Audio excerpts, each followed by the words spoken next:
আসসালামু আলাইকুম ওয়া রাহমাতুল্লাহি ওয়া বারাকাতুহু।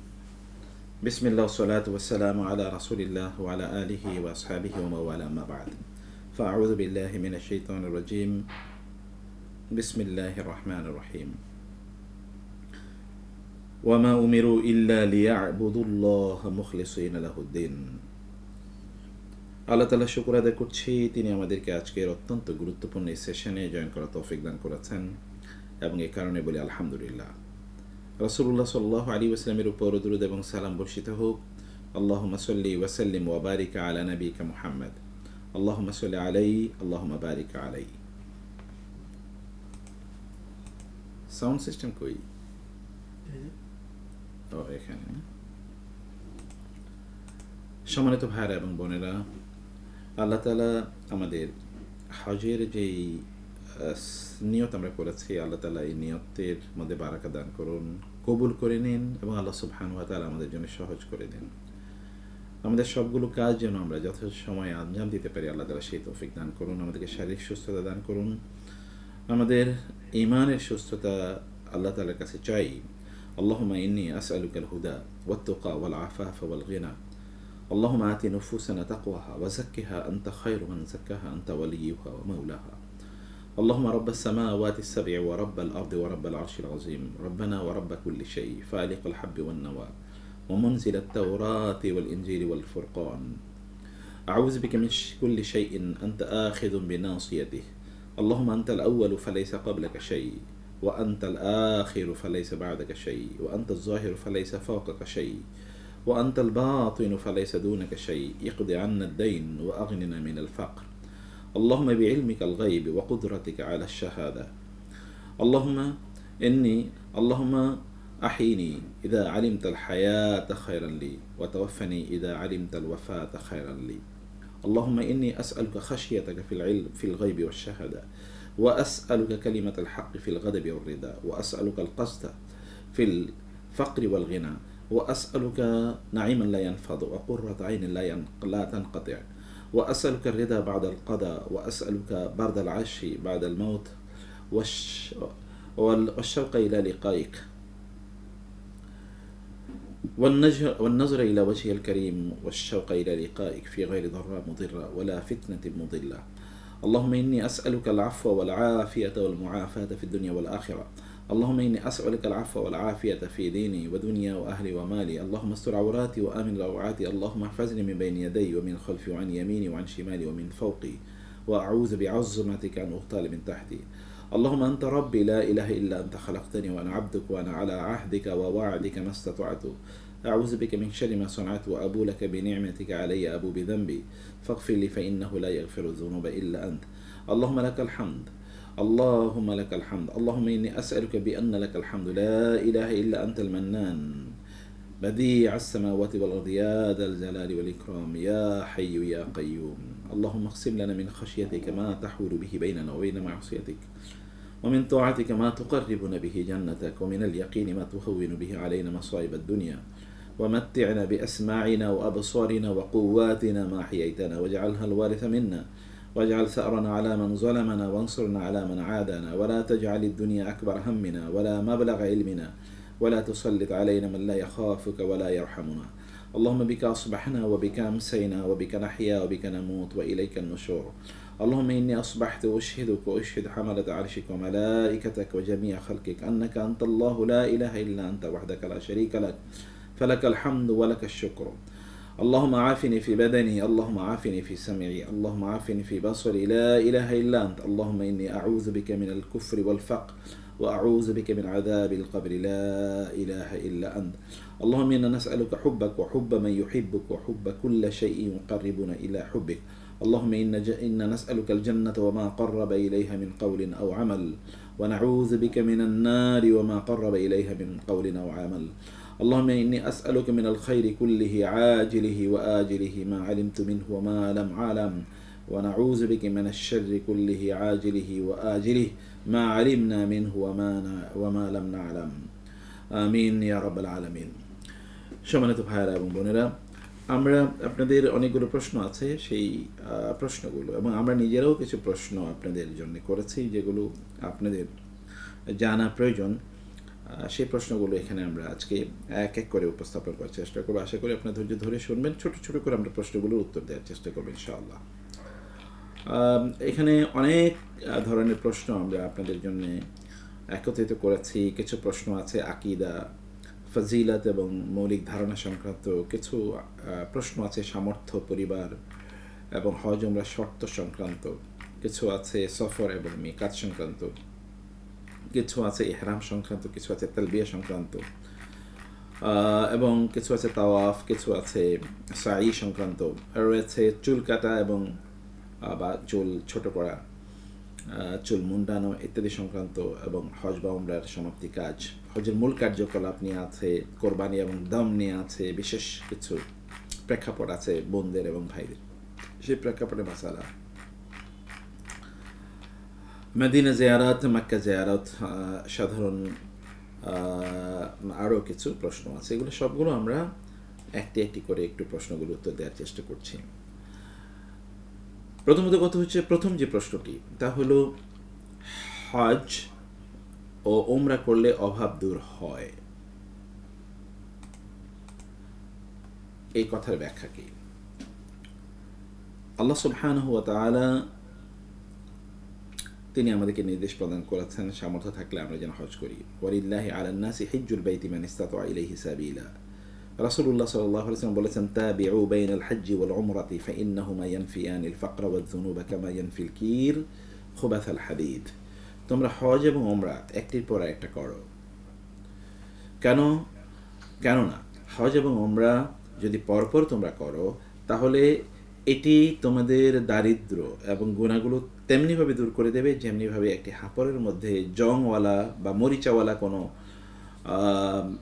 যদি আমরা লোহা রাখি তাহলে সেটি হাঁপড়ে যখন দেয়া হয়, গরম হওয়ার পর উত্তপ্ত হলে যখন হ্যামার দিয়ে আমরা এখানে আঘাত করি তখন ওইখানকার মরিচাগুলো দূর হয়ে যায়। ঠিক তেমনিভাবে হজ এবং উমরা আমাদের দারিদ্র এবং গুনাহগুলো দূর করে দেয়। এখন প্রশ্ন হলো যে এটা কেন?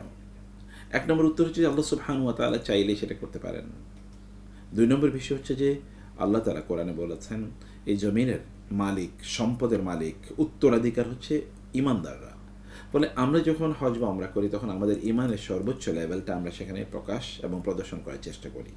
অতএব আল্লাহ সুবহানাহু ওয়া তাআলা তার প্রিয় বান্দা যারা, তাদেরকে তিনি এভাবে অর্থনৈতিক অভাব বা কষ্ট তিনি দেবেন না, বরং তিনি তাদের গুনাহ মাফ করে দেবেন এবং অভাব দূর করে দেবেন। দুই নম্বর বিষয় যে আপনি জানেন আল্লাহ সুবহানাহু ওয়া তাআলা যদি সব কিছুর মালিক, যদি আপনি তাকে সন্তুষ্ট করতে পারেন তাহলে আপনি তার কাছে যা চাইবেন তিনি আপনাকে তাই প্রদান করবেন।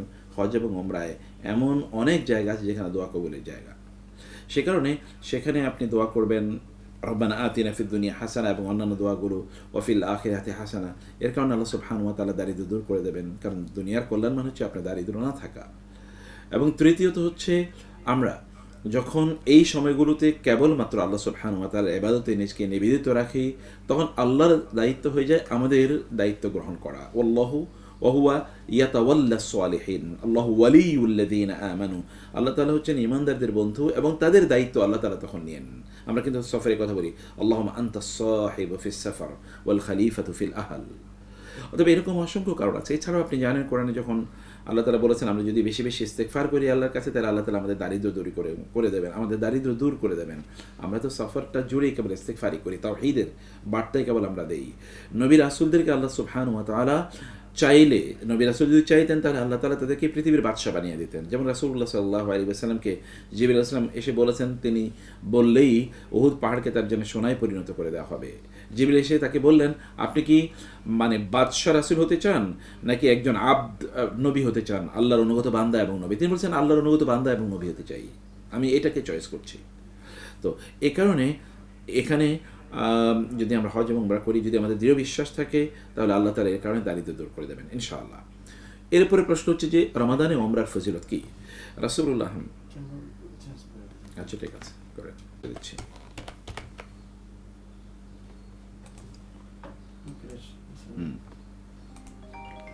Nazrul by Hansha Madrasa.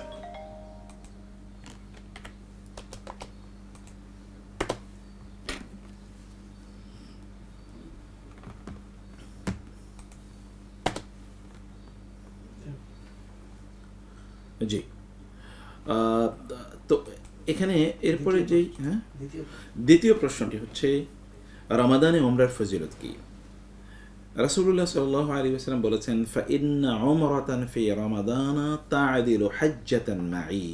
কেউ যদি রমাদানে ওমরা করে তাহলে সে আমার সাথে হজ করার সওয়াব পাবে। এটি প্রেক্ষাপট আছে হাদিসটির। প্রেক্ষাপটটা হলো যে রাসূলুল্লাহ সাল্লাল্লাহু আলাইহি ওয়াসাল্লাম এর সাথে বিদায় হজে অংশগ্রহণ করার জন্য একজন নারী তার স্বামীকে তিনি বলছিলেন। তখন তার স্বামী তাকে বললেন যে তোমাকে আমার সাথে হজে নেওয়ার মতো সামর্থ্য আমার নাই। বলে, তোমার তো দুটো উট আছে, তুমি একটা উটে আমাকে দাও, তাহলে আমি সেটাতে চড়ে যাব। তিনি বলেন যে না, একটা উটে চড়ে তো আমি যাচ্ছি, আর একটা উট আমি আল্লাহ রাস্তায় এটাকে দান করে দিয়েছি, মানে আমি জিহাদের জন্য এটাকে বরাদ্দ করে রেখেছি, ওটা জিহাদের জন্য আমি দিয়ে দিয়েছি, আমি সেটা তোমাকে দিতে পারবো না। কারণ জিহাদের জন্য তিনি নিয়ত করেছেন যে এটাকে তিনি আল্লাহ রাস্তায় জিহাদের জন্য এটাকে ব্যয় করবেন বা ব্যবহার করবেন। তার স্ত্রী বলেন, আমিও তো আল্লাহ রাস্তায় যাচ্ছি, তুমি ওটা আল্লাহ রাস্তায় দেবে, আমিও তো আল্লাহ রাস্তায় যেতে চাই, আমি কি দিয়ে যাবো? তিনি বলেন, না, আল্লাহর কসম আমি দিতে পারবো না, আমি এটা আল্লাহ রাস্তায় দিয়ে দিয়েছি। তার স্ত্রী তো আর অগত্যা যেতে পারলেন না। তখন তিনি তার স্ত্রী তাকে বলেন, আপনি একটু রাসূল ইসলামকে জিজ্ঞেস করবেন আমার এই বিষয়টি, যে আমি আপনাকে এরকম জিজ্ঞেস করেছি আর আপনি আমাকে উত্তর দিয়েছেন, আসলে কি হওয়া উচিত ছিল। তো তিনি রাসূল ইসলামের সাথে হজে বের হলেন। প্রতিমধ্যে কোনো একটা জায়গায় রাসূল ইসলামকে তিনি বলেন, ইয়া রাসূলুল্লাহ, এমন একটি ঘটনা ঘটেছে, আমার স্ত্রী আমাকে বলেছিলেন আমি যেন তাকে উটটি দিয়ে দিই, কিন্তু আমি বলেছি এটি যেহেতু আমি জিহাদের জন্য বরাদ্দ করে রেখেছি আমি দিতে পারবো না। রাসূল ইসলাম বললেন, এবং তিনি বলেন, আমার স্ত্রী কথা বলেছিলেন যে তিনিও তো আল্লাহর রাস্তায় বের হচ্ছেন, অতএব জিহাদও যেমন আল্লাহর রাস্তা, হজও তো আল্লাহর রাস্তা, আমি যেন তাকে দিয়ে দিই, কিন্তু আমি তাকে দেইনি। রাসূল ইসলাম বলেন, তোমার স্ত্রী যা বলেছিল তাই ঠিক বলেছিল, তুমি যদি তাকে দিয়ে দিতে তাহলে তুমি জিহাদে যাওয়ার জন্যে বা জিহাদে বরাদ্দ করলে যে সওয়াব পেতে এটা তুমি পেয়ে যেতে। এবং তিনি বলেন, ইয়া রাসূলুল্লাহ, তাহলে তো আমি আমার স্ত্রীকে বঞ্চিত করেছি, তাহলে এখন এখান থেকে মুক্তি পাওয়ার বা আমার স্ত্রীর জন্যে আমি তাহলে করতে পারি কি? তিনি বললেন, তোমার স্ত্রীকে তুমি রমাদানে ওমরা করাও, তাহলে রমাদানে ওমরা করলে আমার সাথে হজ করার সওয়াব তিনি পেয়ে যাবেন। সুবহানাল্লাহ। অথবা এটা খুবই চমৎকার একটি সুযোগ রমাদানে ওমরা করার বা রমাদানে এই ফজিলতপূর্ণ কাজটি করার। আচ্ছা, রমাদানে ওমরা সংক্রান্ত যে হাদিসের কথা, আস-সুন্নাহ ট্রাভেলস সম্পূর্ণ শরিয়া মোতাবেক অভিজ্ঞ মুআল্লিম দ্বারা পরিচালিত, মহান আল্লাহর মেহমান হাজীদের সর্বোত্তম সেবাই আমাদের অঙ্গীকার। আল্লাহর সন্তুষ্টি অর্জন করার জন্য আমানতদারিতার সাথে আল্লাহর ঘরের মেহমানদের আমরা সর্বোচ্চ সেবা প্রদান করার চেষ্টা করে থাকি। ওমরা ও হজ পালনের নির্ভরযোগ্য প্রতিষ্ঠান আস-সুন্নাহ ট্রাভেলস। আমরা মাত্র বলেছি। আচ্ছা, আবার বলি, রমাদানে ওমরার হাদিস আছে কিনা? হ্যাঁ, রমাদানে ওমরা সংক্রান্ত হাদিস আছে এবং সেই হাদিসটি সহিহ হাদিস। যে হাদিসের কথা আমরা মাত্র বলেছি, যে রাসূলুল্লাহ সাল্লাল্লাহু আলাইহি ওয়াসাল্লাম তিনি বলেছেন, ফাইন্না উমরাতান ফি রমাদানা তা'দিলু হাজ্জাতান মাই, যে রমাদানে ওমরা করা মানে হচ্ছে আমার সাথে হজ করা, এই সওয়াবটি এই ব্যক্তি পেয়ে যাবেন ইনশাআল্লাহ। জমজমের পানির ফজিলত বা জমজমের ফজিলত কি? সুবহানাল্লাহ, জমজমের পানির এত পরিমাণ ফজিলত সংক্রান্ত বর্ণনা এসছে হাদিসে, যেটি আমাকে খুব বিস্মিত করে এবং আমি ব্যক্তিগতভাবে সেই বিষয়গুলো ব্যক্তি জীবনে এবং অন্যদের জীবনও তার সত্যিকার অর্থে প্রয়োগ এবং বাস্তবতা দেখেছি। রাসূলুল্লাহ সাল্লাল্লাহু আলাইহি ওয়াসাল্লাম বলেছেন, মা উ জামজামা লিমা শুরিবা লাহু, কেউ যদি জমজমের পানি পান করে তাহলে সে যে উদ্দেশ্য নিয়ে জমজমের পানি পান করলো, আল্লাহ তাআলা তার সেই উদ্দেশ্যটা কবুল করে নেবেন এবং তাকে সেটা প্রদান করবেন। রাসূলুল্লাহ সাল্লাল্লাহু আলাইহি ওয়াসাল্লাম বলেছেন, এই জমজমের পানি হচ্ছে তুআমু তুমিন ওয়া শিফাউ সুকমিন, অর্থাৎ কার যদি ক্ষুধা থাকে তিনি জমজমের পানি পান করলে জমজমের পানি তার ক্ষুধা নিবারণ করে দেবে, এবং কার যদি কোনো রোগ থাকে এই রোগ নিবারণ করে দেবেন আল্লাহ তাআলা জমজমের পানি পান করার কারণে।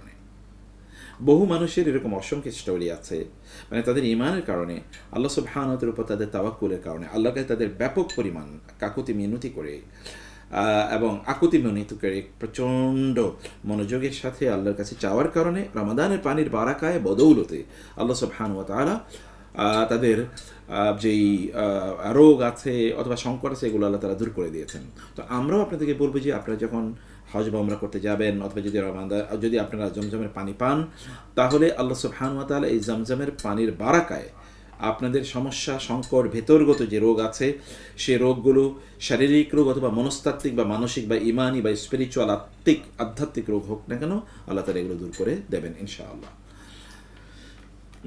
তারপরের প্রশ্নটি হলো বিয়ে আগে নাকি হজ আগে?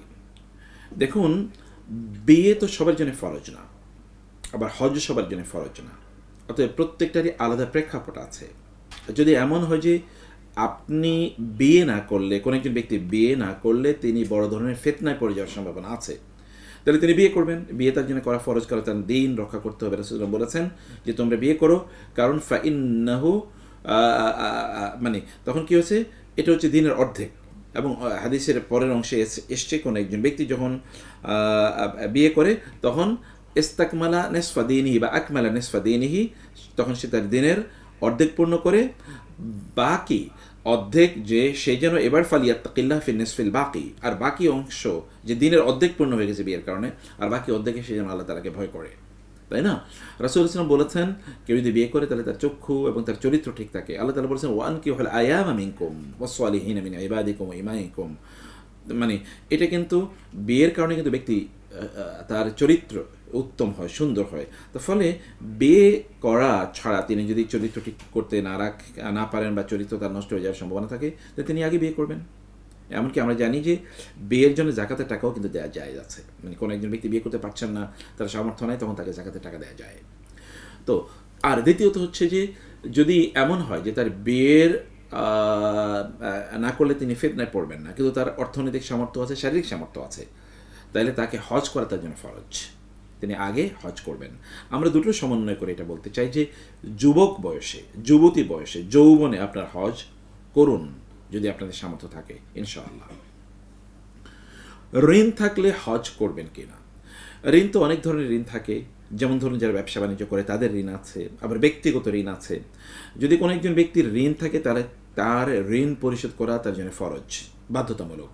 কিন্তু তার ঋণ আছে, আবার তার সম্পদও আছে, তিনি ঋণও পরিশোধ করেন না, আবার তার সম্পদ রয়েছে, সেই সম্পদ দিয়ে তিনি হজ বা ওমরা করতেও তিনি যাচ্ছেন না, সম্পদও তিনি রেখে দিয়েছেন, ঋণও তিনি পরিশোধ করেন না। এইটা আসলে ঋণ না। যেমন ধরুন যারা ব্যবসা বাণিজ্য করে তাদের প্রচুর পরিমাণ ঋণ আছে, কিন্তু তাদের আবার সম্পদও আছে, চাইলেই তিনি সম্পদ বিক্রি করে ঋণ দিতে পারেন। অথবা অনেকের এমন ঋণ আছে যে ঋণটি তিনি ধরুন কয়েকদিন পরে তিনি পরিশোধ করবেন, তার সামর্থ্য আছে, কয়েকদিন পরে তিনি পরিশোধ করবেন, চুক্তিও আছে এরকম, অথবা এরকম ফ্লেক্সিবিলিটিও তার কাছে আছে, অথবা এই মুহূর্তে তার কাছে টাকা নাই, মানে নগদ অর্থ নাই, কিন্তু তার সম্পদ আছে, তিনি এগুলো বিক্রি করে ঋণ পরিশোধ করে দিতে পারবেন। এই ব্যক্তির কাছে আবার হজ করার মতো টাকাও আছে, তাহলে তার জন্য হজ করা ফরজ, কারণ তিনি ঋণ পরিশোধ করতে পারবেন। এই যে প্রেক্ষাপটের কথা বললাম যে তার সম্পদ আছে, অতএব তিনি চাইলে ঋণ পরিশোধ করে দিতে পারেন। অথবা তার সম্পদ আছে কিন্তু এখন তার কাছে নগদ টাকা নেই, তিনি কয়েকদিন পরে ঋণ পরিশোধ করে দিতে পারবেন, কিন্তু তার জাকাত দেওয়ার মতো নগদ টাকা বা তার হজ করার মতো নগদ টাকা তার কাছে আছে, তাহলে তিনি ঋণ পরিশোধ না করেও তিনি হজ করবেন, কারণ তার কাছে ঋণ পরিশোধ করার মতো যথেষ্ট পরিমাণ টাকা আছে, তিনি সেগুলো দিচ্ছেন না। তারপরে বলেছেন যে ডাক্তারের হজ কি ফরজ হবে? অবশ্যই।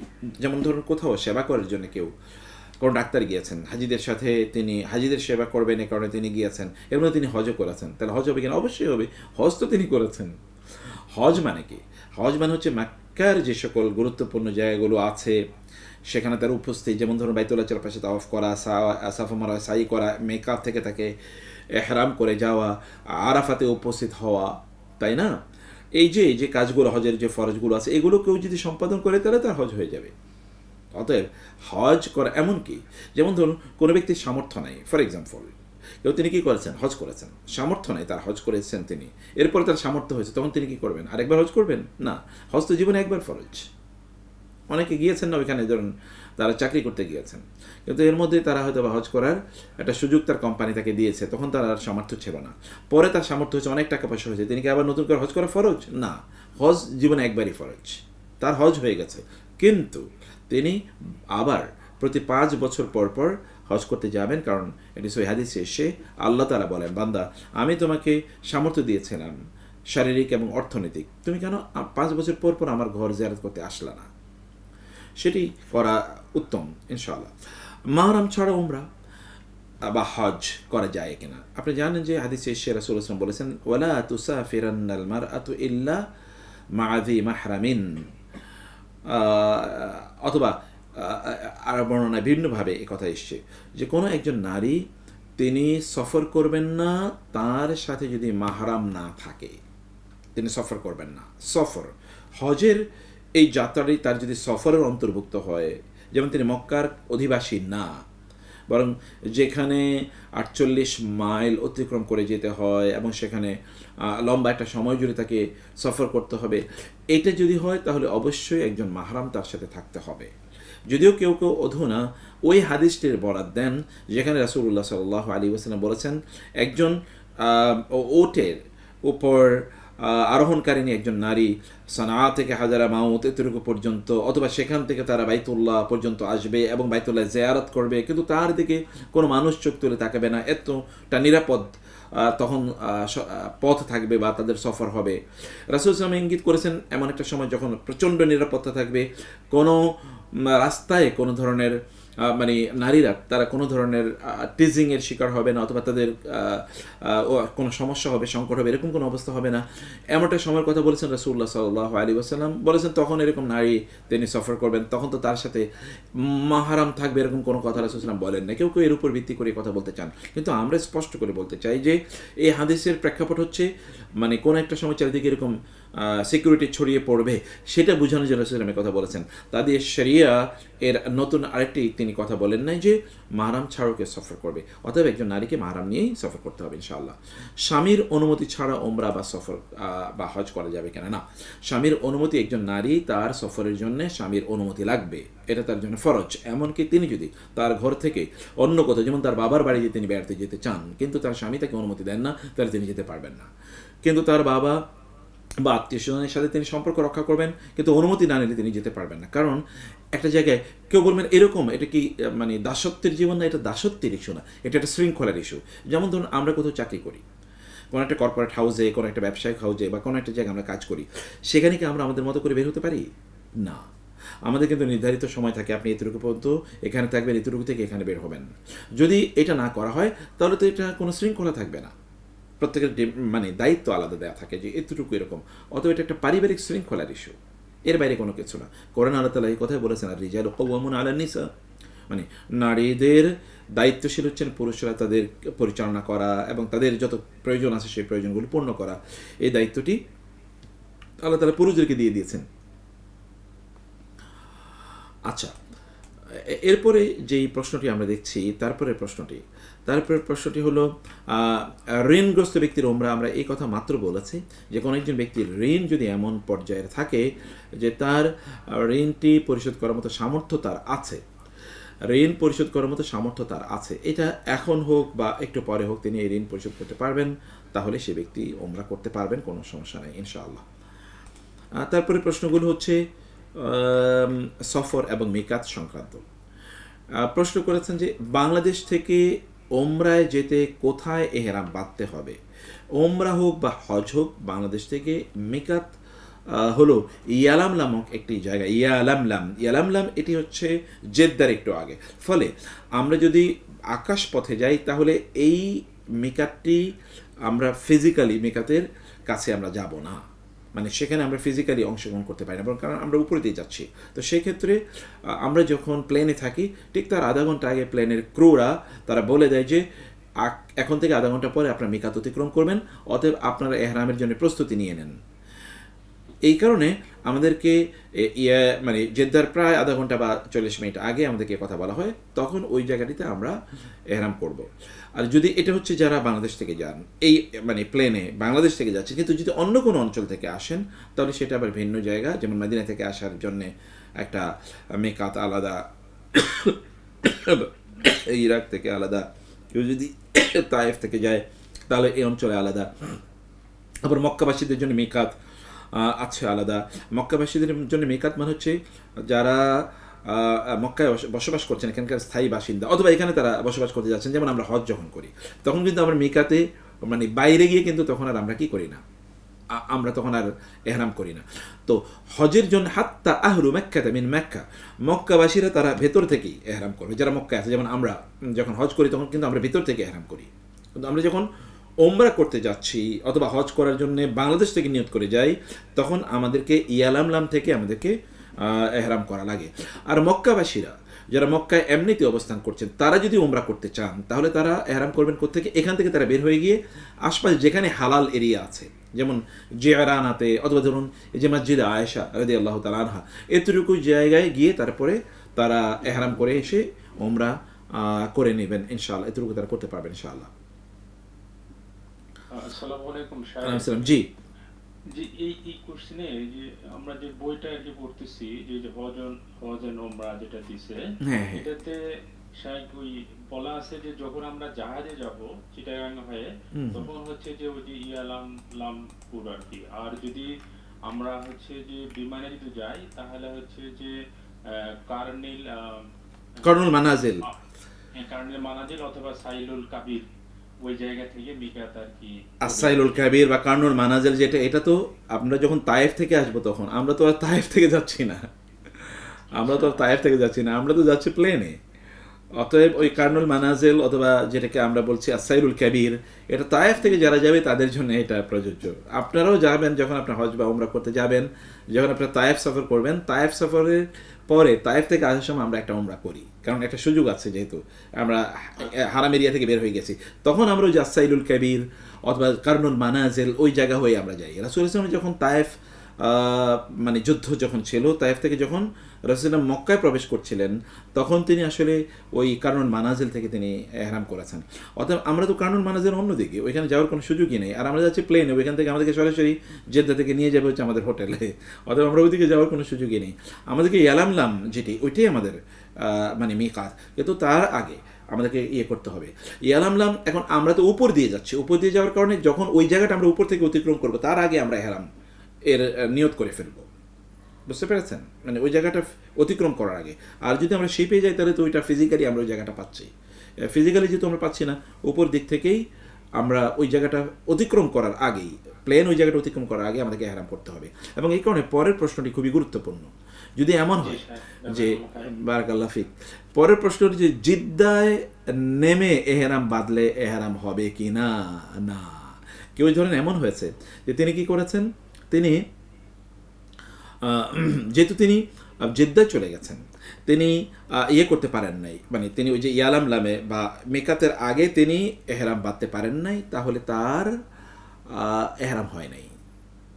অতএব তার করণীয় কি? কারণ তিনি যেহেতু অলরেডি মিকাত অতিক্রম করে ফেলেছেন, এই কারণে তার উপর একটা দম ওয়াজিব হবে, তাকে একটা দম দিতে হবে, এটাই তার জন্য বিধান। তারপরে হচ্ছে যে প্লেনে মদিনা গেলে এহরাম কোথায় বাঁধতে হবে? কেউ যদি প্লেনে মদিনা যায়, মদিনায় তো আর হজ উমরা নাই, অতএব ওইখানে এহরাম বাঁধার তো কোনো প্রশ্ন নাই। মদিনা থেকে যখন তিনি আসবেন হজ করার জন্য বা উমরা করার জন্য, হজ এবং উমরা কোথায়? মক্কায়, মদিনায় না। মদিনায় আমরা যাই কেবলমাত্র মানে মসজিদে নববী জিয়ারত করার জন্য, কারণ মসজিদে নববী জিয়ারত করা এটি ইবাদতের অংশ, সে কারণে আমরা মদিনায় যাই। অনেকে মনে করেন যে আমরা রাসূল সাল্লাল্লাহু আলাইহি ওয়াসাল্লামের কবর জিয়ারত করার জন্য মদিনায় যাই, কথাটি ঠিক না, কারণ কবর জিয়ারতের জন্য সফর করা জায়েজ নাই। কেবলমাত্র আমরা মসজিদে নববী অথবা বাইতুল মুকাদ্দাস অথবা বাইতুল্লাহ জিয়ারতের জন্য সফর করা জায়েজ আছে। এছাড়া কেউ যদি দর্শনীয় কোনো স্থান দেখার জন্য, ঐতিহাসিক কোনো স্থান দেখার জন্য বা জ্ঞান অর্জনের জন্য সফর করতে চান, তাহলে তো সকল সফরে জায়েজ, হারাম যদি সফরটা না হয়। কিন্তু ওই যে কবর জিয়ারতের জন্য জায়েজ নাই, কারণ কবরকে আমরা করবো কি? রাসূল সাল্লাল্লাহু আলাইহি ওয়াসাল্লামকে সালাম দেবো, তো সালাম তো আমরা যেখানে থাকি সেখান থেকে সালাম দিতে পারি। আর রাসূল সাল্লাল্লাহু আলাইহি ওয়াসাল্লাম বলেছেন, তোমরা আমাকে সালাম দাও, কারণ আল্লাহ তাআলা একদল ফেরেশতা নিয়োজিত করে রেখেছেন যারা পৃথিবীতে ঘুরে ঘুরে বেড়ায়, কারা আমার উপর সালাম দেয় তাদের সেই সালামগুলো এই ফেরেশতারা এনে আমার কাছে প্রেজেন্ট করে। ফাইন্না সলাতাকুম তুরাদু আলাইয়া, কারণ তোমাদের সালামগুলো আমার সামনে পেশ করা হয়, সে কারণে ওইখানে সালাম দেওয়ার জন্য যাওয়ার কোনো প্রয়োজন নেই। তাহলে আমাদেরকে যখন মদিনা থেকে আমরা মক্কায় ফিরে আসব, তখন জুল হুলাইফা নামক একটা জায়গা আছে, আল ওয়াদি আল আকিকে, জুল হুলাইফা নামক একটা জায়গা আছে, সেখানে মূলত আমরা এহরাম করি। এটা মদিনা থেকে অল্প কয়েক 30-40-50 কিলোমিটার পরে এসে, বা তার চেয়ে একটু কম বেশি এরকম একটা জায়গায় এসে তারপরে আমরা কি করি? আমরা এহরাম করি হজ বা ওমরা এর জন্যে। সে কারণে আমাদেরকে করতে হবে ইনশাআল্লাহ। আচ্ছা, তো এখন এখানে আমরা বুঝতে পারলাম জিনিসটি। আচ্ছা, মিকাত কেউ যদি অতিক্রম করে তাহলে কি হবে, এই কথা আমরা ঠিক এর আগে যেটা বলেছিলাম যে কেউ যদি মিকাত অতিক্রম করে তাহলে তার জন্য দুটো কাজ। একটা কাজ যদি তিনি ফিরে যাবেন, ফিরে গিয়ে মিকাত থেকে তিনি আবার এহরাম করবেন। কিন্তু আমরা যারা বাংলাদেশ থেকে যাব, আমরা তো ইয়ারাম লামে ফিরে আসতে পারবো না, কারণ আপনাকে গিয়ে প্লেন আবার তুলে এখানে নিয়ে আসবে যে ঠিক আছে এখান থেকে আপনি এহরাম করে তারপরে আসেন। আবার আপনি ইচ্ছা করলে কিন্তু এখান থেকে বের হতে পারবেন না, কারণ একটা সিস্টেম আছে, শৃঙ্খলা আছে, একটা ডেজিগনেটেড গাড়ি আছে, ওই গাড়িতে আপনাকে যেতে হবে মক্কায় বা আপনার হোটেলে আপনাকে যেতে হবে। এর বাইরে আপনি কিন্তু দল থেকে আলাদা হয়ে যেতে পারবেন না, বিভিন্ন জায়গায় বিভিন্ন ধরনের চেকপোস্ট আছে, চেকিং হবে, তো এগুলো অনেক ধরনের জটিলতা আছে, সেই কারণে আপনি আর ফিরে আসতে পারবেন না। তাহলে আপনাকে একটা দম দিতে হবে। আর যদি এমন হয় যে তিনি আসলে যেমন ধরেন মদিনা থেকে অনেকেই তারা হজ করার জন্য তারা এসছেন, কিন্তু তারা জুলহুলাইফা জায়গায় অথবা যারা তায়েফ থেকে বা এমন জায়গা থেকে তারা হজ করতে গিয়েছেন যে মিকাত অতিক্রম করে ফেলেছেন, তিনি এহরাম করেন নাই, তাহলে তাকে মিকাতে ফিরে আসতে হবে এবং সেখান থেকে আবার এহরাম করে যেতে হবে, তখন আর তাকে দম দেওয়া লাগবে না। আর যদি মিকাতে ফিরে আসা না যায়, যেমন আমরা ইয়ালাম নামের কথা বা বাংলাদেশি অঞ্চলের লোকদের কথা বলছি, তখন আপনাদেরকে মানে যারা এহরাম করতে পারে না তাদেরকে অবশ্যই দম দেওয়া লাগবে। আচ্ছা, জেদ্দা থেকে এহরাম করলে দম লাগবে কিনা, একই কথা। জেদ্দা থেকে কেউ যদি এহরাম করে তাহলে অবশ্যই তাকে দম দেওয়া লাগবে। কেউ যদি জেদ্দা থেকে এহরাম করে তাহলে তাকে দম দেওয়া লাগবে, কারণ জেদ্দা তো মিকাত না, মিকাতের পরে হলো জেদ্দা, অর্থাৎ তাকে অবশ্যই দম দেয়া লাগবে। এরপর প্রশ্ন হচ্ছে মিকাতে গোসল করা জরুরি কি না। না, দেখুন, হজ বা ওমরার জন্য এহরামের পূর্বে গোসল করা ফরজ ওয়াজিব কোনো কিছু না, তবে মুস্তাহাব বা সুন্নাহ। রাসূলুল্লাহ সাল্লাল্লাহু আলাইহি সাল্লাম মক্কায় প্রবেশ করার আগে তিনি গোসল করেছেন। রাসূলুল্লাহ সাল্লাল্লাহু আলাইহি ওয়াসাল্লাম মক্কায় প্রবেশের আগে তিনি গোসল করেছেন। ফলে কেউ যদি গোসল করে পবিত্র হয়ে তারপরে তিনি এহরামের কাপড় পরেন, এরপরে তিনি মানে এহরামের নিয়ত করেন, তাহলে এটি উত্তম, এটি অধিকতর সুন্নাহসম্মত, কারণ রাসূলুল্লাহ সাল্লাল্লাহু আলাইহি ওয়াসাল্লাম তিনি এমনটিই করেছেন। রাসূলুল্লাহ সাল্লাল্লাহু আলাইহি ওয়াসাল্লামের আমল দিয়ে, সাহাবায়ে কেরামের আমল দিয়ে এটাই প্রমাণিত। বলেছেন মিকাত কি? মিকাত শব্দটি এসেছে ওয়াক্তুন থেকে। ওয়াক্তুন মানে হচ্ছে স্থান, মানে ওয়াক্তুন মানে হচ্ছে সময়, অর্থাৎ যেই সময় থেকে আপনার হজ বা ওমরার রিয়েল কাজ শুরু হলো। অর্থাৎ মিকাত এটা জরফে জামান অথবা জরফে মাকান, মানে এমন একটা স্থান বা সময় যেখান থেকে আপনি আপনার হজ বা ওমরার কার্যকলাপ শুরু করেছেন, এটা জরফ। অতএব মানে হচ্ছে হজ বা ওমরা শুরু করার সময় বা স্থান, এটা মানে হচ্ছে মিকাত। তো এখন এই যে সময়টা কিন্তু স্থানের সাথে সম্পৃক্ত, কারণ আপনি তো এই স্থান অতিক্রম করে গেলে তারপরে আপনি যদি এহরাম করেন তাহলে আপনার হজ বা ওমরা হবে না, অথবা আপনাকে দিতে হবে, দম দেওয়া লাগবে, কারণ আপনি মিকাত অতিক্রম করে চলে গেছেন। অতএব এটি মূলত একটা স্থান, যেই স্থান থেকে আমাদেরকে বাধ্যতামূলক এহরাম করতে হয়। আর এই স্থানগুলো এগুলো সবই হচ্ছে কি হারাম যে এরিয়া আছে, এই হারাম এরিয়ার বাইরে। রাসূলুল্লাহ সাল্লাল্লাহু আলাইহি ওয়াসাল্লাম এরকম 5টি স্থান নির্ধারণ করে দিয়েছেন, যেমন মদিনা থেকে যারা আসবে তাদের জন্য রাসূলুল্লাহ জুলহুলাইফা করেছেন, যেমন আমাদের এই অঞ্চল থেকে যারা যাবে তাদের জন্য রাসূলুল্লাহ সাল্লাল্লাহু আলাইহি ওয়াসাল্লাম আল হিন্দ বা এই অঞ্চল থেকে তাদের জন্য ইয়ালামলাম করেছেন, যেমন ইরাক থেকে যারা আসছে তাদের জন্য রাসূলুল্লাহ সাল্লাল্লাহু আলাইহি ওয়াসাল্লাম করেছেন, তায়েফ থেকে যারা যাবে তাদের জন্য আলাদা করে রাসূলুল্লাহ সাল্লাল্লাহু আলাইহি ওয়াসাল্লাম করেছেন।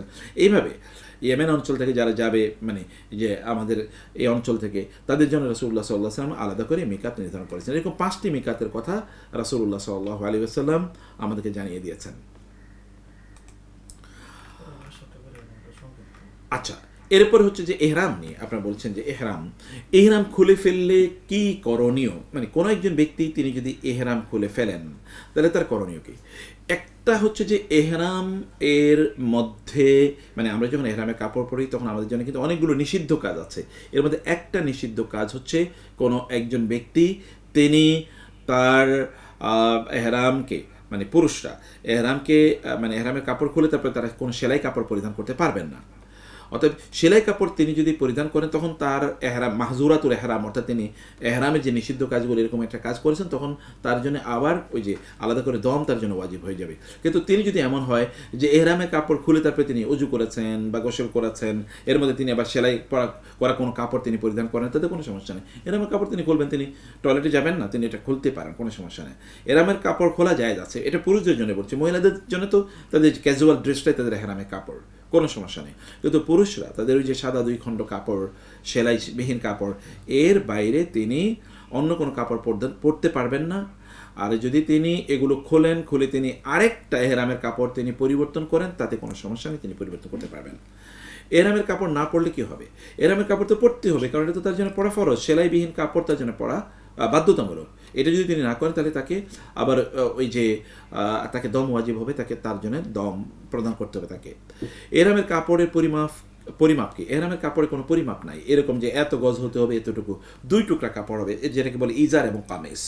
আমরাও তো 2টাই কাপড়ই পরি, তাই না? একটা নিচে পরি যেটা প্যান্ট বা পায়জামা বলি বা লুঙ্গি, আর উপরে আমরা একটা শার্ট বা পাঞ্জাবি বলি।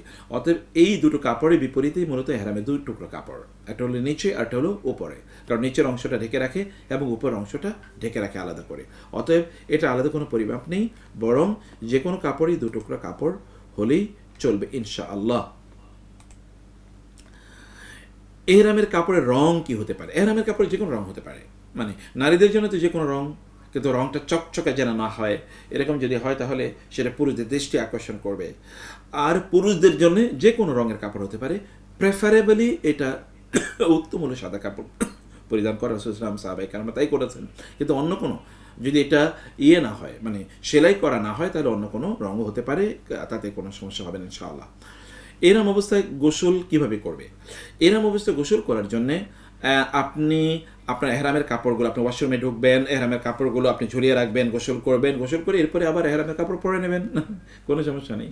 কিন্তু এর মধ্যে ওখানে আপনি অন্য কোনো কিছু পরতে পারবেন না, মানে সেলাই করে যেমন একটু লুঙ্গি পরে নিলেন, অথবা ধরুন আপনি সেলাইওয়ালা ওই যে কী বলে মানে তোয়ালে বা এরকম কোনো কিছু পরে এটা আপনি করতে পারবেন না, কারণ এহরামের কাপড় ছাড়া এহরাম অবস্থায় বা এই আপনি যতক্ষণ পর্যন্ত আপনার হজ বা উমরার সকল কার্যকলাপ সম্পাদন না করেছেন, হালাল যতক্ষণ পর্যন্ত না হয়েছে ততক্ষণ পর্যন্ত আপনি অন্য কিছু পড়তে পারবেন না। তো এখন প্রশ্ন হলো যে এগুলো দিয়ে কেউ হাত মুখ মুছতে পারবে কিনা? তাতে কোনো সমস্যা নেই। কেউ ধরুন হাত মুছলো, মানে কোনো একটা দিয়ে যেটাকে বলছি মানে তোয়ালে অথবা ধরুন গামছা ইত্যাদি দিয়ে তিনি হাত মুখ মুছতে পারেন, তিনি কিন্তু এটা পরিধান করবেন, যেটাকে পরিধান করা বলে, এটা তিনি করতে পারবেন না। এহরাম অবস্থায় গোসল করবেন কিভাবে আমরা বলেছি।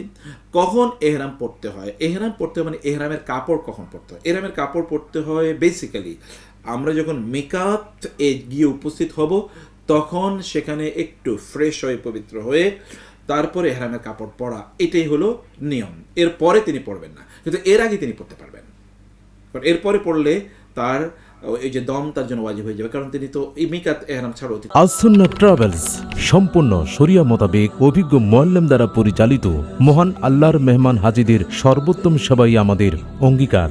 আল্লাহর সন্তুষ্টি অর্জন করার জন্য আমানতদারিতার সাথে আল্লাহর ঘরের মেহমানদের আমরা সর্বোচ্চ সেবা প্রদান করার চেষ্টা করে থাকি। উমরা ও হজ পালনের নির্ভরযোগ্য প্রতিষ্ঠান আস-সুন্নাহ ট্রাভেলস করেছেন। তাহলে এর আগে যে কোনো সময় তিনি এহরামের কাপড় পরে নিতে পারেন। যেমন আপনার বাংলাদেশ থেকে বা আপনার বাসা থেকে বা ঢাকা এয়ারপোর্ট থেকে অথবা ধরুন যে প্লেনে একটু আগে আপনার এহরামের কাপড় পরে নিতে পারেন। এহরামের কাপড় পরিধান করলেই কেবল আপনি মুহরিম হয়ে গেলেন, আপনি এহরামের মধ্যে ঢুকে গেলেন, ব্যাপারটা কিন্তু এটা না। কারণ এহরাম এইটা মূলত কাপড় পরিধান এর সাথে সাথে নিয়তের নাম। অতএব নিয়ত এখানে অনেক বেশি গুরুত্বপূর্ণ। এহরামের কাপড় পরিধান করার পর যতক্ষণ পর্যন্ত আপনি নিয়ত না করবেন হজ বা উমরার, ততক্ষণ পর্যন্ত আপনি কিন্তু মুহরিম হন নাই, মানে ততক্ষণ পর্যন্ত আপনি কিন্তু ওই যে মানে হন নাই, আপনি তখন ওই নিষিদ্ধ কাজের বা নিষিদ্ধ সময়ের মধ্যে আপনি আর ঢুকে যাননি। তাইলে কি হবে, যেমন আমি ব্যক্তিগতভাবে যেটা করি, তাহলে যে এহরামের কাপড় আমি আগেই পরে নিই, কারণ পরবর্তীতে এহরামের কাপড় পরার জন্য অন্য শরীরের জামা কাপড় যেগুলো আছে, গায়ের কাপড়গুলো, এগুলো খোলা আর একটা লাগেজের মধ্যে এটা রাখা, এগুলোকে হ্যান্ডেল করা, এটা এক ধরনের হ্যাসল। সে কারণে এহরামের কাপড়টা আমি আগেই পরে থাকি, কিন্তু এহরামের নিয়ত করি না, নিয়ত একেবারে মিকাতের কাছে গিয়ে তারপরে নিয়ত করি। ফলে এতটুকু সময় কমফোর্টেবল থাকি। আবার কাপড়গুলো যদি এহরামের কাপড়ই পরিধান করা আছে তাতে খুব সমস্যা নাই ইনশাআল্লাহ। অতএব আপনারা এহরামের কাপড় পরিধান বাসা থেকে করতে পারেন, এয়ারপোর্ট থেকে করতে পারেন, অথবা আপনারা একেবারে মিকাতের একটু আগেও আপনারা পরে নিতে পারেন। অনেকে একটা জায়গায় ভুল করেন যে মিকাতে গেলেই তারপরে পরবো, তখন অনেকে হয়তো একটু ঘুমিয়ে আছেন, তন্দ্রা চলে গেছে, অথবা ধরো ওয়াশরুমে আছেন, অথবা তিনি ভুলে গেছেন, এই কারণে মিকাতে অতিক্রম করে ফেলেন, অনেককে আমি দেখেছি। আবার আগে থেকে প্রস্তুতি না থাকার কারণে আপনার যেটা ধরুন যে যেমন পুরুষদের জন্য তারা তো স্যান্ডেল পরতে হবে, অর্থাৎ আপনারা তো জুতা পরতে পারবেন না, জুতা পরে তিনি চলে গেছেন, এখন তার স্যান্ডেল তো তিনি লাগেজের মধ্যে ঢুকিয়ে দিয়েছেন অথবা স্যান্ডেল তিনি নিয়ে যান নাই, তখন করণীয় কি? তখন কিন্তু আবার আপনাকে ওই যে দম ওয়াজিব হওয়ার মতো একটা পরিস্থিতি তৈরি হয়ে যাবে। সে কারণে আমাদেরকে আগ থেকে প্রিপারেশন বা প্রস্তুতি রাখা দরকার। মাসিক অবস্থায় ইহরাম কীভাবে করবে? একজন নারী তিনি যদি তার মান্থলি সাইকেলের অবস্থায় তিনি থাকেন, তাহলে তিনি ইহরাম ওই মেকাতের মধ্যেই, মেকাতের আগেই অথবা ঠিক মেকাতে তিনি ইহরাম করবেন, অর্থাৎ নিয়ত তিনি করবেন। কিন্তু তিনি অন্য সকল কাজ করা তার জন্য জায়েজ আছে। যদি যেমন ধরুন আরাফাতে উপস্থিত হওয়া, মিনা মুজদালিফা উপস্থিত হওয়া, এগুলো সব তিনি করতে পারবেন, কেবল তিনি বাইতুল্লাহ জিয়ারত করতে পারবেন না। একই জিনিস তাওয়াফ, নামাজের জন্য যেমন পবিত্রতা ফরজ, তাওয়াফের জন্যও পবিত্রতা ফরজ। অপবিত্র অবস্থায় তাওয়াফ করা যায় না, সাই করা যায় অপবিত্র অবস্থায়, কোনো সমস্যা নেই, কিন্তু তাওয়াফ করা যায় না। ফলে তিনি তাওয়াফটাকে বন্ধ করে রাখবেন আর অন্য সকল কাজগুলি তিনি করবেন। তালবিয়া পড়বেন, তাসবিহ তাহলিল পড়বেন, দোয়া দুরুদগুলো তিনি পড়বেন, নামাজ আদায় করবেন না। আর রোজা তো রাখার প্রশ্ন আসে না, যেহেতু তিনি সফরের মধ্যে আছেন বা এটা রোজার সময়ও না। আর এরপরে কেউ চাইলে রোজা রাখতে পারে, তাতেও সমস্যা নেই, কিন্তু তিনি ওই যে তাওয়াফ তিনি করবেন না, এতটুকু নিষিদ্ধ। যখন এরপরে তিনি পবিত্র হয়ে যাবেন তখন তিনি ইনশাআল্লাহ তাওয়াফ করবেন। আরেকটা হলো যে অনেকেই তার পিল এটা গ্রহণ করতে পারে, কোনো সমস্যা নেই, এটা গ্রহণ করে জায়েজ। কারণ সাহাবায়ে কেরাম রাদিয়াল্লাহু তাআলা আনহুমদের মধ্যে পিল মানে তৎকালীন মানে এটাকে অ্যান্টি, যেটাকে আমরা বলছি যে মানে ব্লিডিং, এটাকে এর জন্য তারা এক ধরনের ম্যানেজমেন্ট তারা গ্রহণ করতেন, অথবা সেটি কেউ চাইলে গ্রহণ করতে পারেন ইনশাআল্লাহ। আচ্ছা, এরপরে বলেছেন যে ইহরামে কি কি পোশাক নিষিদ্ধ। ইহরামে সেলাইওয়ালা পোশাক নিষিদ্ধ, এতটুকুই। এহরামে কেবল সেলাইওয়ালা পোশাক পুরুষদের জন্য নিষিদ্ধ, আর নারীদের জন্য তো সকল ধরনের পোশাকই জায়েজ। এহরামে সুগন্ধি ব্যবহার করা যাবে কিনা? না, এহরাম অবস্থায় কোনো একজন পুরুষ অথবা কোনো নারী তারা সুগন্ধি ব্যবহার করতে পারবেন না।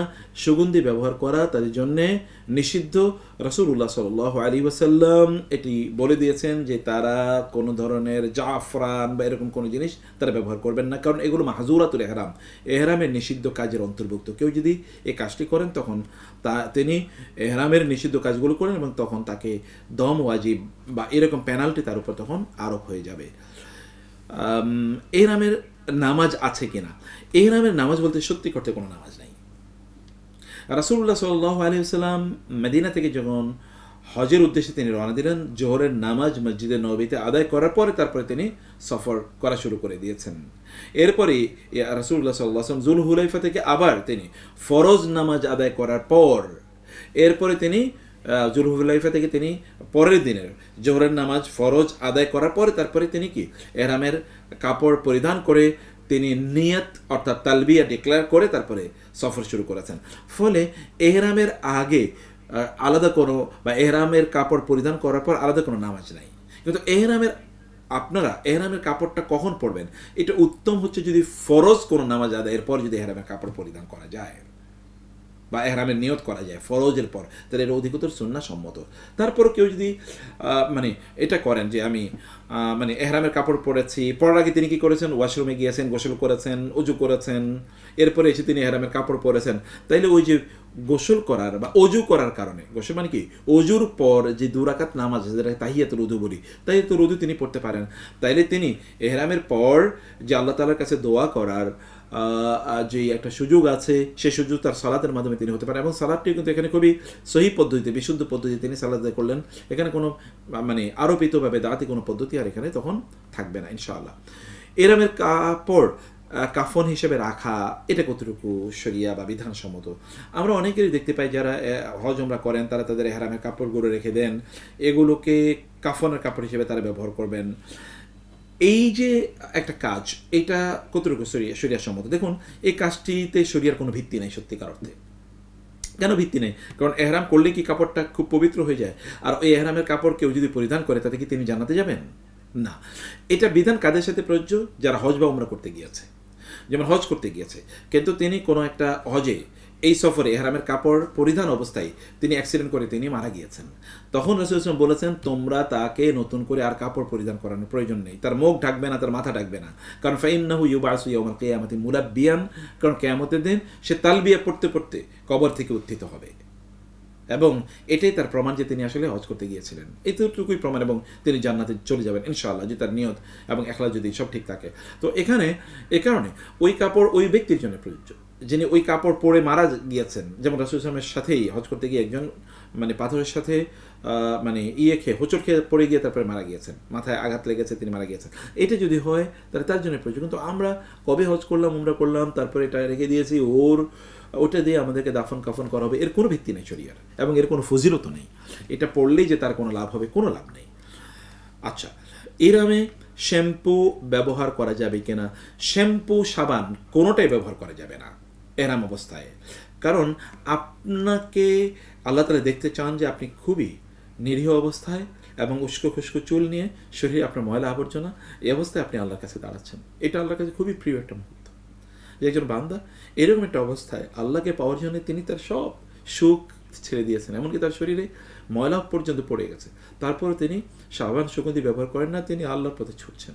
আল্লাহ এই দৃশ্যটা দেখতে ভালোবাসেন, এবং এই কারণে আপনি জানেন রাসূল সাল্লাল্লাহু আলাইহি ওয়াসাল্লাম বলেছেন যে কোনো একজন ব্যক্তি যখন আরাফাতের ময়দানে শোয়ান মানে তার মাথার চুলগুলো উস্কো খুস্কো, তার শরীরে ময়লা আবর্জনা আছে, সে তখন আল্লাহর কাছে হাত তোলে, ইয়া রব ইয়া রব ইয়া রব, এটা তখন বলেন। এই সকল লোকদেরকে আল্লাহ তাআলা খুব ভালোবাসেন। তো এখন এই জায়গায় আধুনিকভাবে কিন্তু এমন কিছু ব্যবহার করা যায় যেখানে কোনো গন্ধ নেই, মানে সাবান বা শ্যাম্পু এগুলো যদি কোনো গন্ধ থাকে তাহলে যে বাস আছে, বাতাস মানে সুবাস বা সুগন্ধি আছে, সেগুলো ব্যবহার করা যাবে না। কিন্তু যদি কোনো সুগন্ধি না থাকে তাহলে এক ধরনের মানে এখন সাবানের মতো পাওয়া যায় যেটা কোনো সুগন্ধি নাই, এখানে কোনো গন্ধ নাই, সেটা আপনি এমনিতে ব্যবহার করতে পারেন। যেমন টয়লেটে গিয়েছেন, সেখানে ময়লা আবর্জনা বা জীবাণু লেগে থাকতে পারে, এমন কোনো জায়গায় কেউ যদি এটা ব্যবহার করতে চান তাহলে সেটি ব্যবহার করতে পারেন, তাতে কোনো সমস্যা হবে না ইনশাআল্লাহ। আচ্ছা, তারপরে হচ্ছে তালবিয়া সংক্রান্ত কিছু প্রশ্ন আছে। এক নম্বর হচ্ছে যে ওমরার নিয়ত কি? সুবহানাল্লাহ, রাসূলুল্লাহ সাল্লাল্লাহু আলাইহি ওয়াসাল্লাম তিনি ওমরা বা হজ ইত্যাদির জন্য নিয়তটা কি হবে এটা রাসূলুল্লাহ সাল্লাল্লাহু আলাইহি ওয়াসাল্লাম আমাদেরকে একেবারে স্পষ্ট করে বলে গিয়েছেন, এবং অন্যান্য ইবাদতের ক্ষেত্রে নিয়তকে প্রকাশ্যে উচ্চারণ করা এটি সুন্নাহসম্মত নয়, কিন্তু হজ বা ওমরার নিয়তটা প্রকাশ্যে এবং শব্দ দিয়ে উচ্চারণ করা এটা সুন্নাহসম্মত, রাসূল তাই করেছেন। যেমন লাব্বাইক আল্লাহুম্মা উমরাতান, একে সই বর্ণনা এসে রাসূল সাল্লাল্লাহু তিনি ওমরা করার জন্য বলেছেন লাব্বাইক আল্লাহুম্মা উমরাতান। আরেকটু অতিরিক্ত এতটুকু সংযুক্তিও বিভিন্ন বর্ণনায় পাওয়া যায়, লা রিয়া ফিহা ওয়ালা সুমআতান, হে আল্লাহ এর মধ্যে কোনো রিয়া নাই এবং কাউকে শোনানোর জন্য আমি করছি না, কেবল আপনার জন্য আমি ওমরা পালন করতে যাচ্ছি, এটা বলা। ঠিক তেমনিভাবে হজের জন্য নিয়ত এরকমই, লাব্বাইক আল্লাহুম্মা হাজ্জাতান লা রিয়া ফিহা ওয়ালা সুমআতান, হে আল্লাহ আমি আপনার জন্য হজ করতে যাচ্ছি, আমার এ হজের এর মধ্যে কোনো ধরনের কি নাই, কোনো মানে কাউকে দেখানো বা শোনানো ইত্যাদির কোনো ইচ্ছা নাই। তালবিয়া কখন শুরু?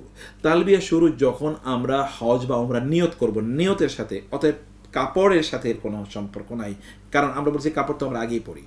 যখন আমরা নিয়ত করব দেন অ্যান্ড দেয়ার আমাদেরকে তালবিয়া অবশ্যই পড়তে হবে। তখন আমাদের লাব্বাইক আল্লাহুম্মা লাব্বাইক লাব্বাইক লা শারীকা লাকা লাব্বাইক ইন্নাল হামদা ওয়ান নি'মাতা লাকা ওয়াল মুলক লা শারীকা লাক, এই তালবিয়া তখন আমাদেরকে পড়া শুরু করতে হয়। তালবিয়া এই যে পড়া আমরা শুরু করলাম, আর তালবিয়া পড়া কিন্তু থামবে না। তাহলে এই তালবিয়া পড়বো কতক্ষণ পর্যন্ত? প্রশ্ন হলো কতক্ষণ পর্যন্ত আমরা তালবিয়া পড়বো? এই তালবিয়া যে আমরা শুরু করলাম এটা সব সময় চলবে। রাসূলুল্লাহ সাল্লাল্লাহু আলাইহি ওয়াসাল্লাম বলেছেন কোন একজন ব্যক্তি যখন তালবিয়া পড়ে তখন তার চারপাশে যা কিছু থাকে সব কিছু কিয়ামতের দিন আল্লাহ সুবহানাহু ওয়া তাআলার কাছে এই ব্যক্তির পক্ষে সাক্ষ্য প্রদান করবে। এবং আরেকটা আছে যে ইমামিন, মানে কোন একজন ব্যক্তি যখন শাজারিন আও হাজারিন, তখন কি করে, মানে যখন কোনো ব্যক্তি মামিন রাজুলিন ইউলাব্বি, কোন একজন ব্যক্তি যখন তালবিয়া পড়ে তখন তার আশপাশে যে সকল গাছ অথবা পাথর বা ইত্যাদি পাহাড় আছে সেগুলো তার সাথে তালবিয়া পড়তে থাকে। অথবা আমরা যখন তালবিয়া পড়ি তখন এগুলো সব কিছু কিন্তু আমাদের সাথে তালবিয়া পড়ে। আমরা এগুলোকেও আল্লাহ সুবহানাহু ওয়া তাআলার ইবাদতে আমরা উদ্বুদ্ধ করছি এবং এগুলো কিন্তু আমাদের যেন সাক্ষী হিসেবে রয়ে যাচ্ছে। সে কারণে আমাদেরকে তালবিয়া পড়াই দরকার। অনেকে কিন্তু একেবারে চুপ করে থাকেন, তালবিয়া পড়েন না, মুখে তালাবদ্ধ অথবা সুপারগুলো দিয়ে বসে থাকেন অথবা অন্যান্য জিনিস নিয়ে তারা ভাবেন, চিন্তা করেন। এটি সুন্নাহসম্মত নয়, বরং এটি আপনার সফরটাকে মানে আধ্যাত্মিকতাহীন করে দেয়, অথবা সফরটাকে তখন আমাদের মজা ইবাদতের যেই রুহানিয়াত আছে এটা শূন্য করে দেয়। সে কারণে আমাদেরকে তালবিয়া পড়তে হবে। এই তালবিয়া পড়তে থাকবো। যখন আমরা মক্কায় পৌঁছবো এবং বাইতুল্লাহ আমরা দেখব, বাইতুল্লাহ দেখা যখন আমরা শুরু হবে তখন কিন্তু আমাদের অন্য ইবাদত শুরু হয়ে যায়। আপনি জানেন বাইতুল্লাহ দেখলেই তখন আমাদেরকে কী করতে হয়, আল্লাহুম্মা আনতাস সালাম ওয়া মিনকাস সালাম ফাহাইয়িনা রাব্বানা বিস সালাম, যেটা ওমর রাদিয়াল্লাহু তাআলা আনহু পড়তেন। দু হাত তুলে আল্লাহু আকবার এটা বলে তারপরে আমাদেরকে কি ওই যে আল্লাহুম্মা আনতাস সালাম মিনকাস সালাম, এরপরে তো আমাদেরকে তাওয়াফ শুরু করে দিতে হয়, ফলে তখন অন্য এঙ্গেজমেন্ট। সে কারণে যখনই বাইতুল্লাহ আমরা দেখা শুরু করেছি, বাইতুল্লাহ মানে একেবারে ওই যে ভিতরে ওই যে কালো চারকোনা ঘরটা, সেটা যখন আমরা দেখব তখন থেকে কিন্তু আমাদের তালবিয়া শেষ, তার আগ পর্যন্ত তালবিয়া চলবেই সদা সর্বদা, এই তালবিয়া আমাদেরকে পড়তে হবে। তালবিয়ার অর্থ কি? অসাধারণ। লাব্বাইক আল্লাহুম্মা লাব্বাইক, হে আল্লাহ তুমি আমাকে ডেকেছো। লাব্বাইক মানে কি? আমি উপস্থিত হয়েছি। আল্লাহুম্মা, হে আল্লাহ, লাব্বাইক আমি উপস্থিত আছি। লাব্বাইক লা শারীকা লাক, লাব্বাইক আমি উপস্থিত আছি আল্লাহ, আপনার সাথে কোনো শরীক নাই, আমি উপস্থিত আছি আল্লাহ। বারবার আল্লাহকে বল, আল্লাহ আমি উপস্থিত, আপনি ডেকেছেন আমি উপস্থিত, আপনি ডেকেছেন আমি উপস্থিত, আপনি ডেকেছেন আমি উপস্থিত। ইন্নাল হামদা সকল প্রশংসা, ওয়ান নি'মাতা এবং যত নিয়ামত, এগুলি সব আপনার জন্য, আপনার পক্ষ থেকে। লাকওয়াল মুলক রাজত্ব সব আপনার, সব কিছু রাজত্ব। লা শারীকা লাক আপনার সাথে কোনো শরীক নাই। অসাধারণ তাওহীদের একটা ডিক্লারেশন, এবং এই কারণে হজের গোটা সফরটা এটা তাওহীদি সফর। শুরুই করছি লাব্বাইক আল্লাহুম্মা লাব্বাইক বলে, শুরুই করছি লাব্বাইক আল্লাহুম্মা উমরাতান বা হাজ্জাতান বলে, শুরুই আমরা করছি লা ইলাহা ইল্লাল্লাহ, আল্লাহু আকবার, আল্লাহু আকবার, আল্লাহু আকবার, আল্লাহু আকবার কাবীরা ওয়ালহামদুলিল্লাহি কাসীরা, লা ইলাহা ইল্লাল্লাহু ওয়াহদাহু লা শারীকা লাহু।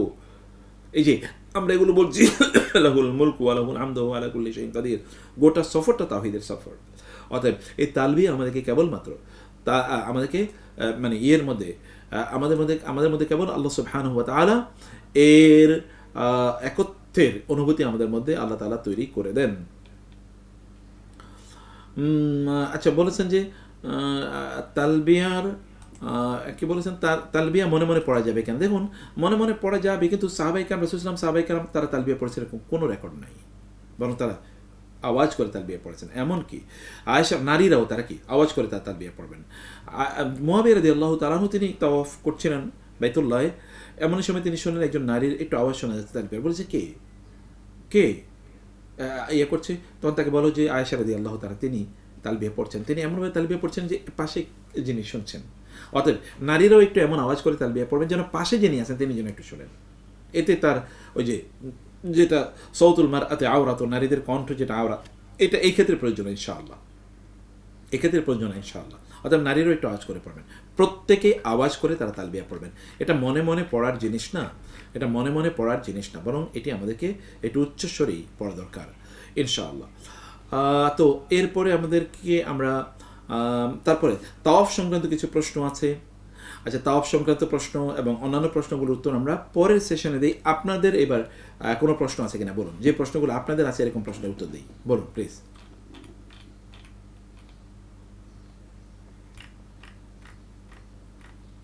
বলুন আপনাদের প্রশ্ন আছে কিনা বলুন, আপনার মাইকটা অন করে বলুন।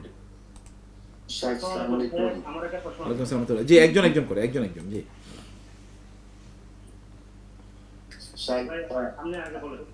আচ্ছা, থ্যাংক ইউ স্যার। ওই যে আপনার মিনাতে যে 2 রাত থাকতে হয়, কোনো কারণে যদি কেউ 2 রাত না থেকে 1 রাত থাকে তার শারীরিক মানে সমস্যার কারণে, তাহলে কি তাকে দম দিতে হবে? দেখুন, মিনায় থাকাটা এটা আসলে কি, মিনায় থাকার ব্যাপারে আলেমদের বিভিন্ন ধরনের মত আছে, আমি সেই মতের দিকে যাচ্ছি না। আমি শুধু এটা বলতে চাই যে মিনায় অবস্থান, আল মাবিতু বি মিনা, মিনায় অবস্থান করা এটা একজন হাজির জন্যে উচিত, মিনায় অবস্থান করা। কারণ মিনায় অবস্থানের মূল লক্ষ্যই হচ্ছে হজের যে কাজগুলো তিনি করছেন এটা তার ভেতরে হৃদয়ের গভীরে ঢুকিয়ে দেয়া, এবং এখানে আল্লাহ তাআলার যিকির করা। ফাযকুরুল্লাহা কাযিকরিকুম আবাআকুম আও আশাদ্দা যিকরা فمن الناس من يقول ربنا آتنا في الدنيا وما له في الآخرة ومنهم من يقول ربنا آتنا في الدنيا وفي الآخرة حسنة وقنا عذاب النار أولئك لهم نصيب مما كسبوا والله سريع الحساب। আল্লাহ তাআলা বলেছেন মিনায় আমরা কেন আল্লাহর কাছে বেশি বেশি যেন দোয়া করি, আল্লাহর বেশি বেশি জিকির করি, মিনায় অবস্থান। অথবা এটা একটা গ্রেট বিগ অপরচুনিটি নিজকে পরিশুদ্ধ করার, চিন্তা ভাবনা করার। কিন্তু যদি এমন হয় যে কেউ মানে তিনি মানে অসুস্থ, তাহলে তিনি কী করবেন? যদি অসুস্থ হয় তাহলে তিনি করবেন কি? সেক্ষেত্রে এই সকল ব্যক্তিদের মিনায় অবস্থান না করলেও চলবে ইনশাআল্লাহ, যদি তার অসুস্থতা শরীয়িয়া তাকে অনুমোদন করে যে না তিনি আসলে এখানে থাকতেই পারবেন না, তিনি চরমভাবে অসুস্থ হয়ে যাবেন, এরকম যদি হয়। তো সেই ক্ষেত্রে একটা আলেমদের একটা ফাতোয়া আছে, ফাতোয়া হলো যেহেতু মাবিত মানে হচ্ছে রাত্রি যাপন করা মিনায়, অতএব তিনি ধরেন দিনের বেলা তিনি যেখানে ইচ্ছে সেখানে তিনি থাকলেন একটু কমফোর্টেবলি, রাতের বেলা তিনি এখানে চলে আসলেন, রাতে এখানে রাতের ধরুন শেষের অংশে তিনি এখানে থেকে একটু পরের দিকে আসলেন, রাতে শেষের অংশটা এখানে তিনি থেকে সকালে আবার তিনি চলে গেলেন যেখানে তিনি থাকার, তাইলে তার মিনায় থাকাটা হলো, মিনায় থাকার যে সুন্নাহ এটাও প্র্যাকটিস হলো, আবার তার শারীরিক যে সুস্থতা এটাও তিনি হলো। তো মিনায় সর্বনিম্ন 2 দিন থাকতে হবে। কোরআন আল্লাহ বলেছেন ফামান তাআজ্জালা ফি ইয়াওমাইনি ফালা ইসমা আলাইহি ওয়া মান তাআখারা ফালা ইসমা আলাইহি লিমান ইত্তাকা। কেউ যদি মিনায় 11 এবং মানে 10 এবং 11 মানে 11 এবং 12 এই 2 তারিখে কেউ যদি থাকেন তাহলে তার জন্য যথেষ্ট।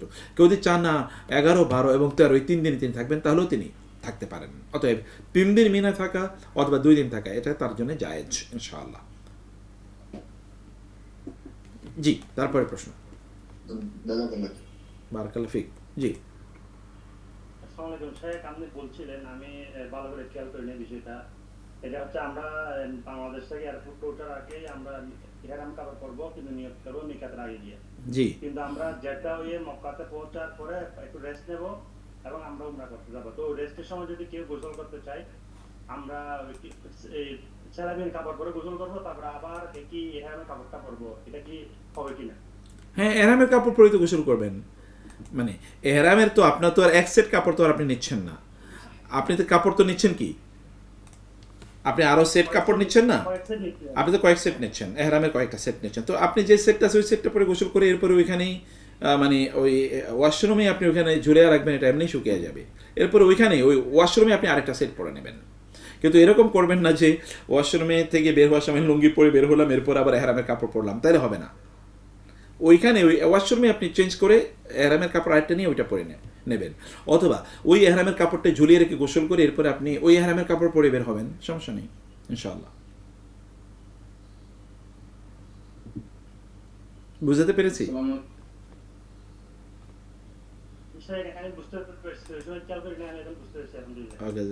জি জি বলুন। হ্যাঁ, ওয়ালাইকুম আসসালাম।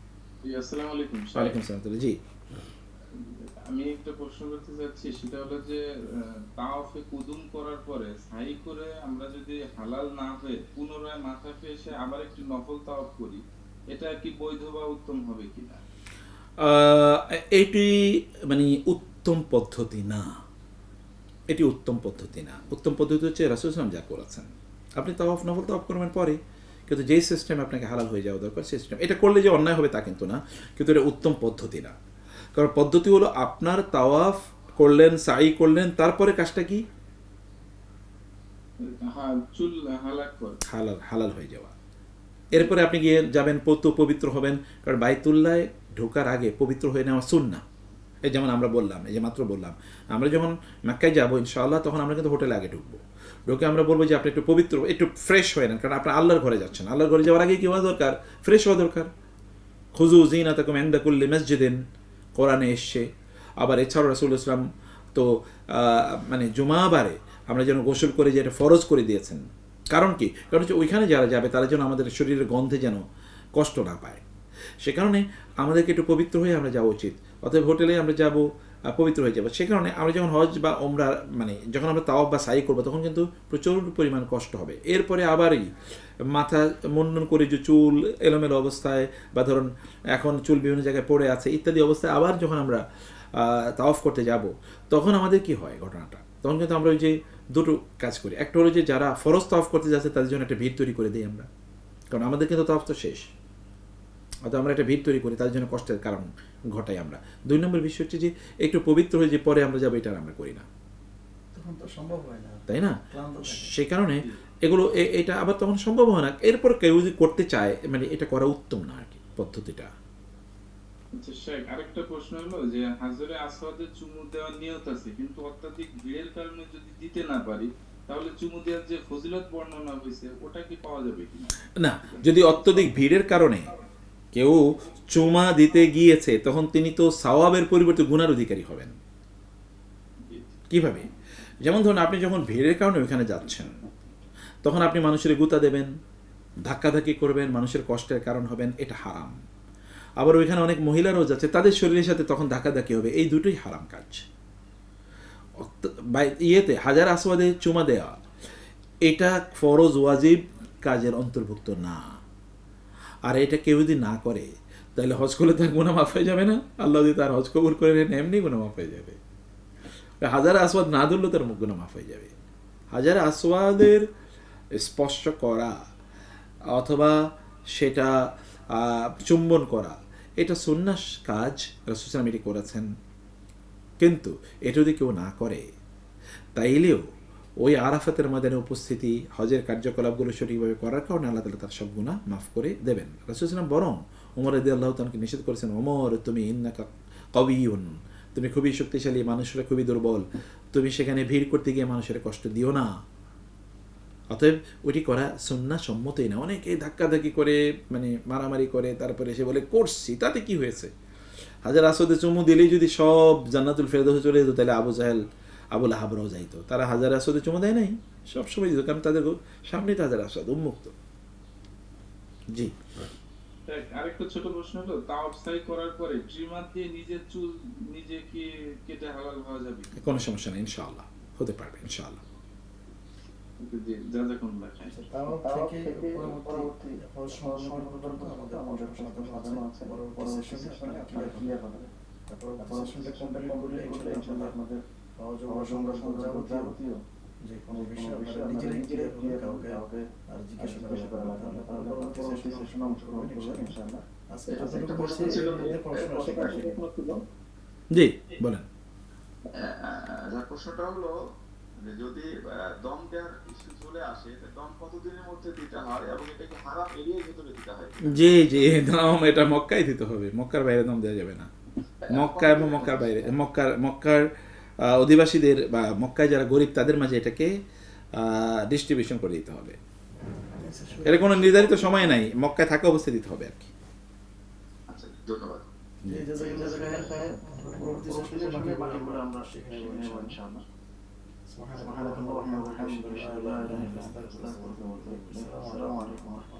সেশন কয়টা শুরু হবে জনাব? আমরা গ্রুপে মেসেজ দিয়ে দেব ইনশাআল্লাহ। আজকে না, এটা 15 তারিখে অনলাইন সেশনটা 15 তারিখে।